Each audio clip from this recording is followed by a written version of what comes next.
to my video.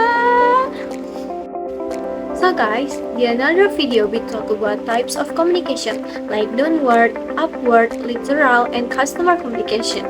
So in this video, we will talk about types of effective communication.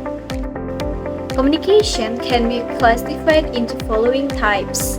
The first is formal and informal communication. People knows formal communication is official communication, but formal communication tidak hanya tentang itu, tapi lebih dari itu. Like is the communication is which information flows through proper and defined solution is referred to as formal communication. Dalam komunikasi formal, maka seseorang umumnya menggunakan tempat, tata bahasa yang terlihat lebih baku dan formal compared to informal communication. Some general examples of formal communication are reports, comments, orders, business letters, and etc. Informal communication is multidimensional. It flows freely in the organization without any restraint of predefined channels or routes. It is comparatively very quick and rational.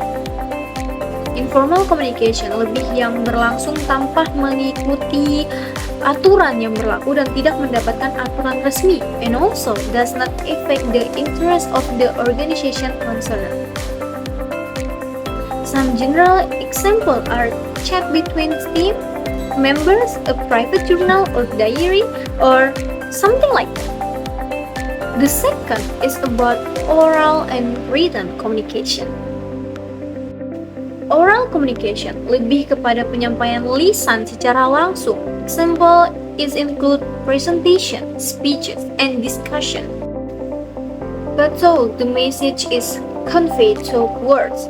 Most of the times, oral communication is effectively carried out with the help of non-verbal communication, seperti bahasa tubuh dan juga kadang dicampur dengan visual aid to help establish to convey message in a clear manner.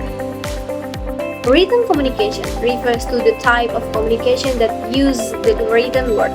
Ini dapat diketik pada perangkat elektronik such an email on a computer or handwritten such a note or a letter. But baik komunikasi oral atau tertulis dapat digunakan dalam sehari-hari. Meskipun keduanya menyampaikan pesan yang sama, namun keduanya dapat digunakan dengan tujuan yang berbeda. The third is about internal and external communication. Internal communication lebih kepada bentuk or process of changing information within a business. Komunikasi ini biasanya terjadi di antar karyawan sebagai bawahan atau sesama rekan maupun atasan. While external communication is a process communication between an organization and the parties outside the organization. Komunikasi ini lebih ke bantuan, where every organization requires participation, trust, and cooperation with the surrounding environment, both from other organizations and the general public. Contohnya, website, newsletter, media sosial, live event, and berbagai kegiatan sosial lainnya. The fourth is about verbal and non-verbal communication.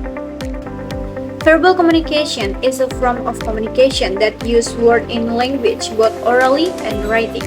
Komunikasi ini bisa dilakukan secara face-to-face atau perantara media, seperti menggunakan media sosial atau telepon genggam, which involves use word or language in it.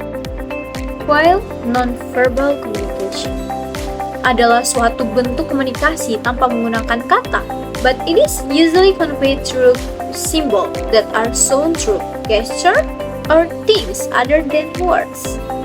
Examples of non-verbal communication such as nodding, giving a thumbs up, smiling, intonation, and another like that, which conveys a message without using words. The last one is explain about your internal and external motivation to follow the subject. Everyone knows about internal motivation from your own self. If you want to motivate yourself, you can be the best version for yourself and life. So, I will go to class every day this semester so that I can learn as much as possible. I want to know a lot of knowledge and I want to improve by motivating myself, encouraging myself to do my best.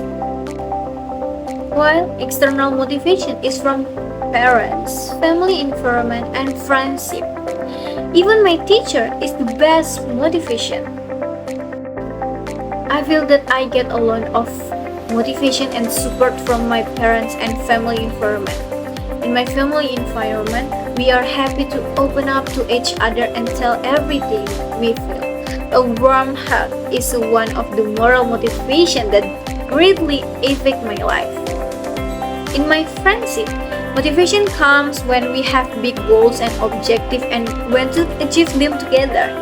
I think my friends would always encourage and support each other. And I'm so grateful to be in an environment that always supports and provides extraordinary motivation, both from parents, family, and friends. So guys, that's all from me. I hope this useful for you. Thank you everyone. Wassalamualaikum warahmatullahi wabarakatuh. Don't forget to subscribe, like, comment, and share.